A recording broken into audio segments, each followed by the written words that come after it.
Hello, everybody. Welcome to Speak English with Tony. Today, we're going to look at the O sound.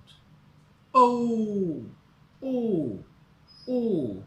We're going to look at a few words, and some of the words we're going to look at are the words that have the O sound. For instance, an example, one of the words, fork, fork. Fork.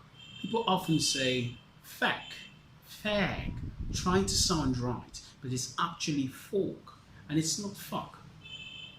Different from fuck. It's fork. And then we have orphan, and then we have dough, and then we have daughter, not daughter, daughter, and we have water. People often say water. I've heard people say water. It's water.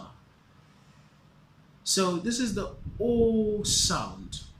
Practice these words. Look for words with the O sound and practice it. I'd love to tell you something. If you want to get better at this, you have to practice every day. You've got to make it a part of your life.